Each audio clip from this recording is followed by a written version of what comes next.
Are you showing up to meetings just to blend in the background? It's not enough just to show up. It's being seen that builds your influence. Today, we're going to unpack this, and I'm going to give you some things I want you to consider so that you can show up and be seen. Welcome to How to Get What You Want. This podcast is for driven women ready to claim their goals and navigate their careers with clarity and confidence.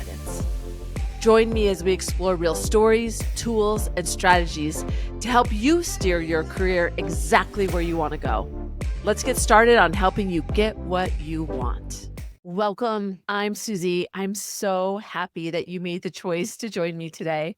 I'm going to talk about a topic that it's really actually close to my heart. It is about not just showing up. Are you showing up? And you think, yes, Susie, of course, if I'm going to a meeting, I'm showing up. I'm reliable. I'm there on time. If I'm invited, I tell them I'm going to come or not. If I go to an employee town hall, I'm there. But being seen is different than just showing up. The myth that I really want to bust today is that our hard work talks for itself. Always showing up is enough. People will think about us. They'll ask us, they'll pull us in. But building influence isn't just about showing up, it's about being seen, helping people to understand the context of who you are. Just sitting there and just, yes, of course, you're in attendance, maybe you're participating. Are you asking great questions? Are you moving through the meeting and helping people understand your context to the situation? It really felt so visceral to me. A few months ago, I was going to do some work with a Director Plus group, about 60 employees. And I commonly meet with the executive beforehand just to really talk about what's going on and get some sense of what are the themes that are going on. And just out of the blue, and he said, Susie, can you do one thing for me? Can you help everyone understand that I need them not to just show up, but to be seen? He said, I try to tell them this. I've told them over and over again, but they don't seem to understand. And he said, because it's not just of benefit to that individual to be seen, to be known. There's a lot of benefits to that. But he said that it not only helps that individual, not only that individual and their team, but it also elevates his whole organization because then people understand the value of the players.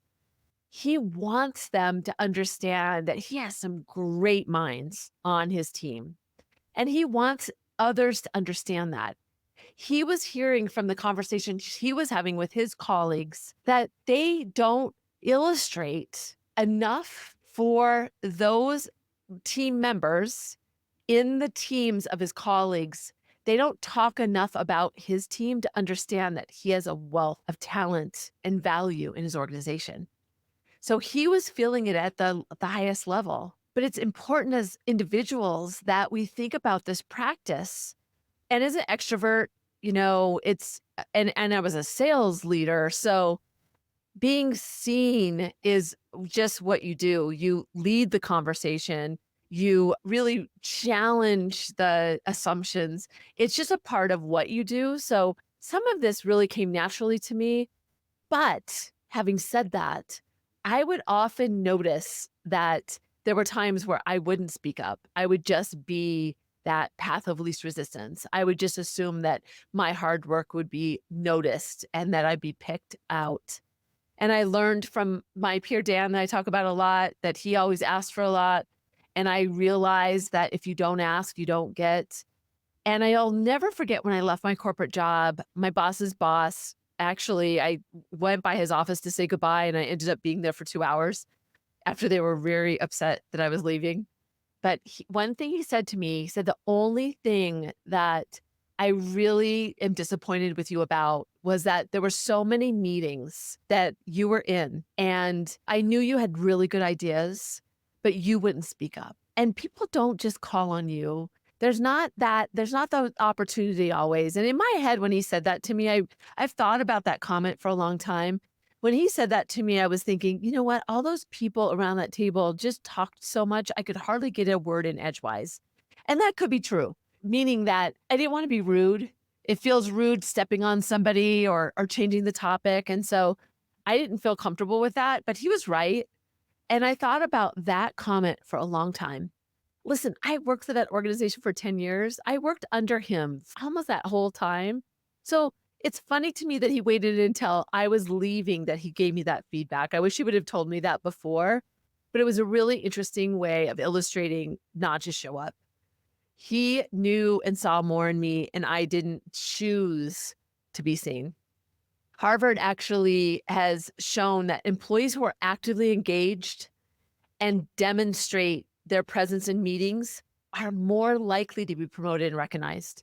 It may feel self-serving. It may feel like it's just you doing it, but it makes it easy for the people to understand what you do.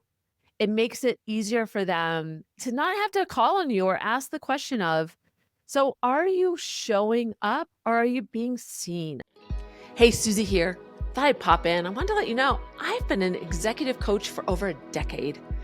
I work with executives and they call me their silent partner because I help them increase their confidence when they're facing really difficult decisions. If you'd like to see if we're a good fit, head over to SusieTomandChuck.com and fill out an application. I'd love to hear from you. This came up last week. I was at an offsite with some executive leaders and we were there for 2 days and we were breaking for lunch. And during lunch, some senior leaders were coming. And so this was a great opportunity for these individuals to be seen at the lunch period. And so we were very intentional about it. We talked about who was coming. We even talked about what are some of the themes that they'd want to talk about. And so those senior leaders came and it was an interesting perspective because so often you don't have time to think about a situation. You don't have a situation where there's a room full of people, you know the senior leaders are going to come. You're strategizing together, thinking about what should we bring up, who should bring it up, what are the context, how much do we talk about it?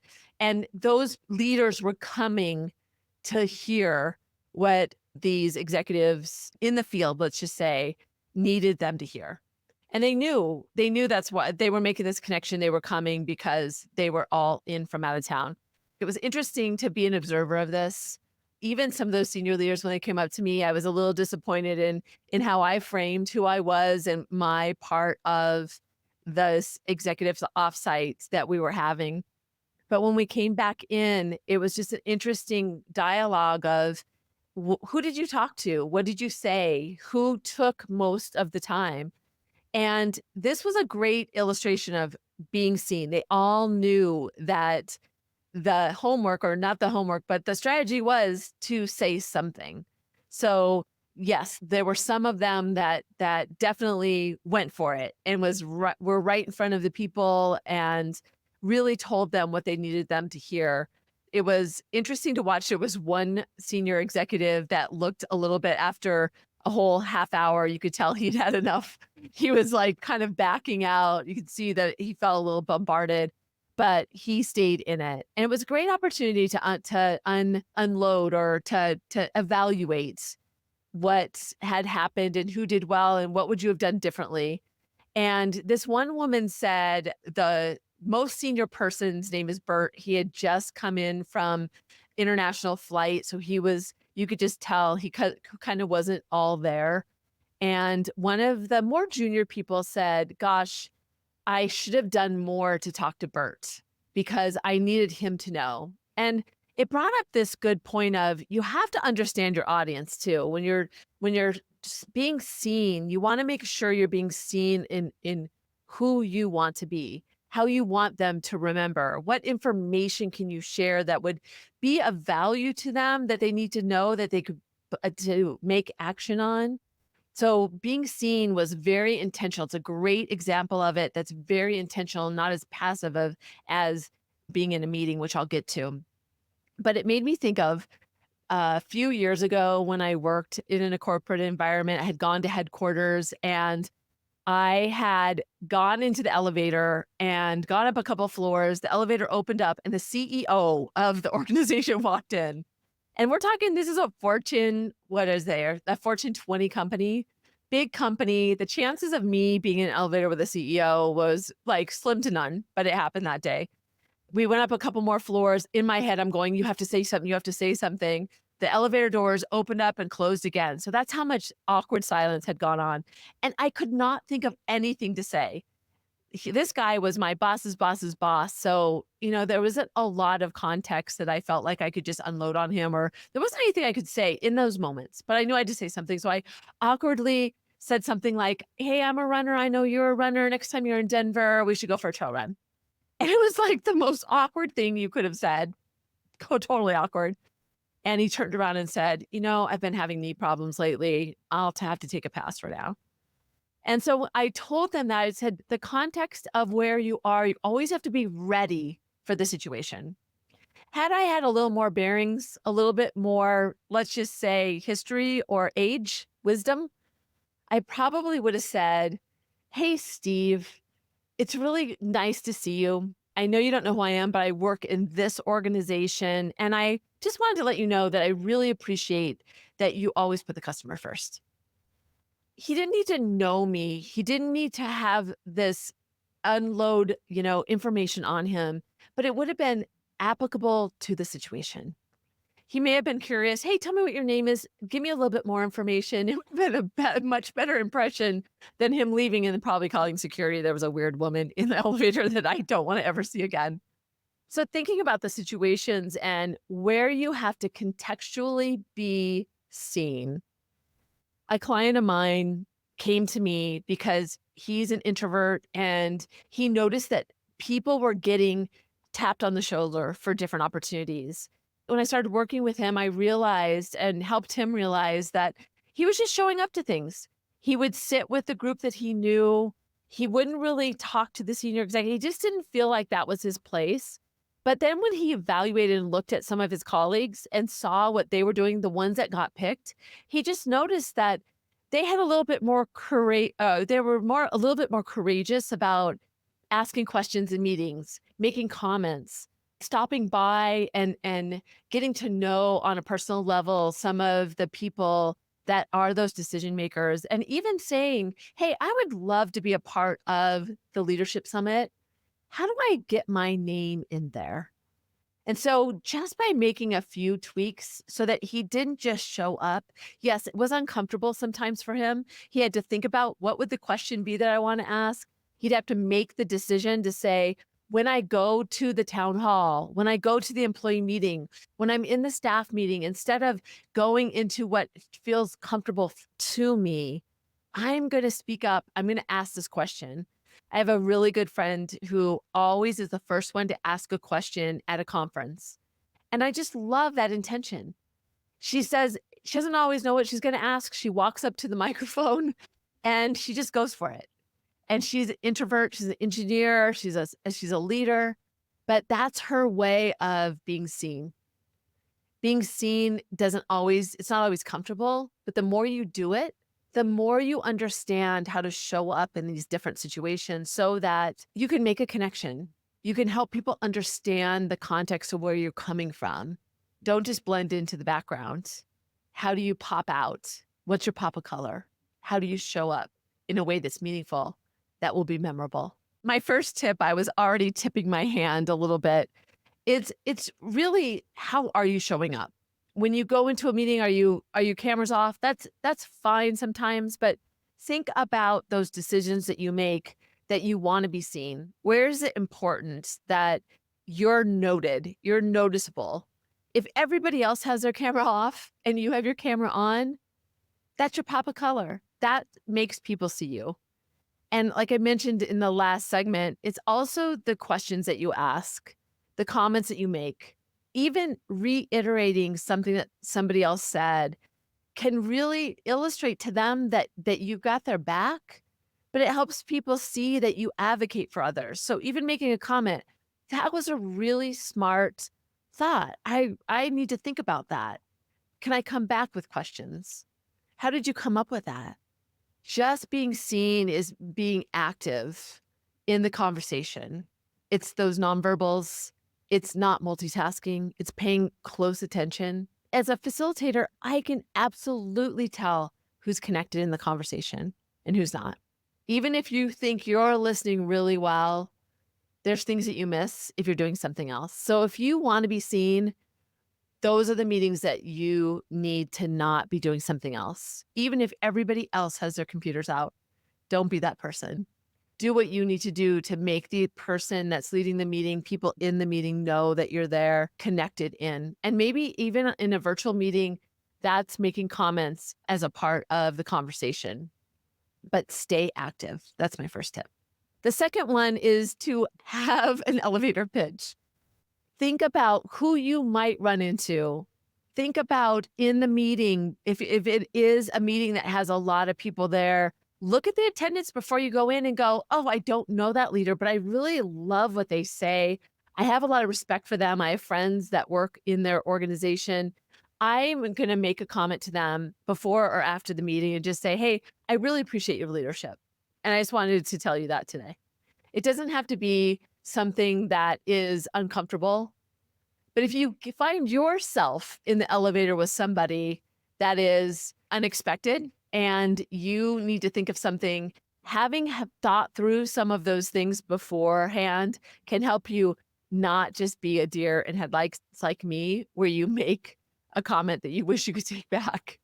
It wasn't that bad, but it's something that's memorable that I can talk about to give a good illustration of when this happened. So what are those situations? Who would you want to meet? And be thoughtful about what questions might come up for me. Even thinking when you're looking at a meeting and maybe it's a tech meeting and you're not technical, or it's a marketing meeting and you don't really play in the space of sales and marketing, pre-think about some of the topics that will come up and maybe some questions that you could ask.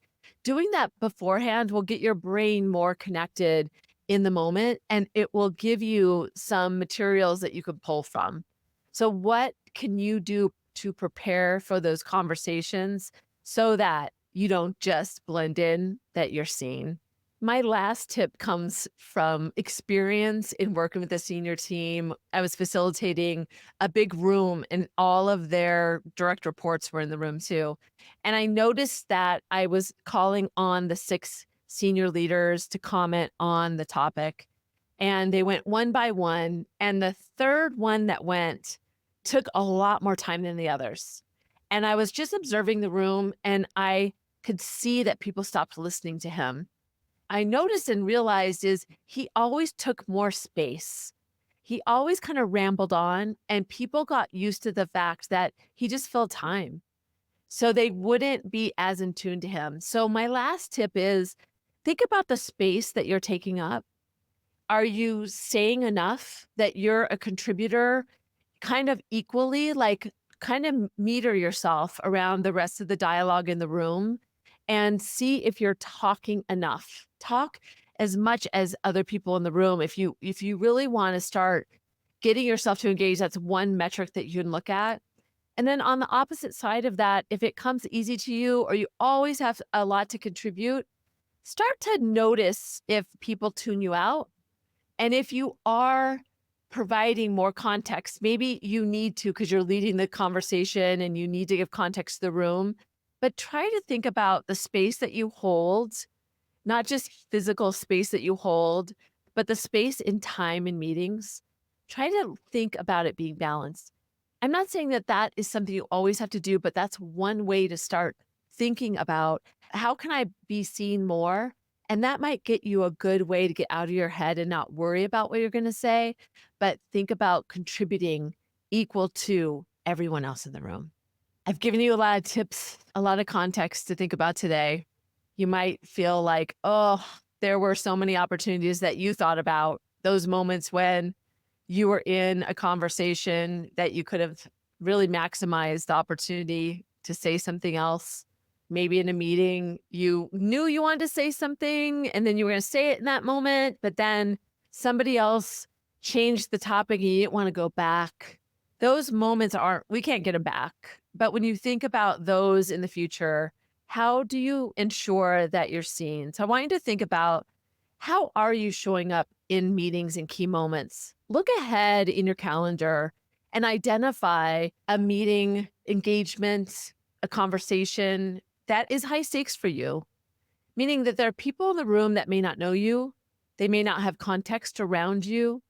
Maybe you need them to understand what you or your team does. Start there. Help people understand what your team does. Think about the frame that you use when you answer the question or when you add a comment into the conversation. So, what key meetings are coming up for you that you can identify that you want to take some time to prepare for, to think about how you're going to show up? Because when you just blend in, you're not providing value. We don't give ourselves enough recognition, or we don't have as much confidence in the value that we bring. We see the value in others, but others see the value. That former leader who told me that he wished I would have spoken up more. Gosh, are there people in your stratosphere that think that about you? Do they want to hear from you more? You don't know. Just show up and be seen. How can you contribute more? And then what can you do differently that still feels natural for you that can help people see you? Be as simple as getting to the meeting a little early and having small talk connection with the people there. When you jump on, don't jump right into the weather. Say, hey, Melissa, I've always wanted to meet you one-on-one. It's so great to know you. Tell me a little bit about how you got to where you are. That's making a meaningful connection. Being ready to ask a question that even turns the focus from you, but makes the other person pay attention to where that question came from. Don't just blend in, be seen. I'd love to hear from you. I'd love to know your stories. Tell me what tweaks you're making. If you know somebody that you feel their value, but you feel like they blend in too much, share this episode with them. If you do, share that. Tell them, I feel like you have value that you need to celebrate and help people understand. That's all you have to do. And that will give them the voice that they need to have to really find their pop of color. I'd love for you to learn more about the strategies of being seen. You can join my newsletter. Hop on over to negotiationlove.com. You can sign up there. I'd love to have you join the journey, be in my world of how to get what you want by adopting a negotiator mindset. So I'm glad you made the decision to be here today. I'd love to hear from you. Please reach out. And remember, negotiation is more than a skill. It's a mindset. You're worth it. So go for it.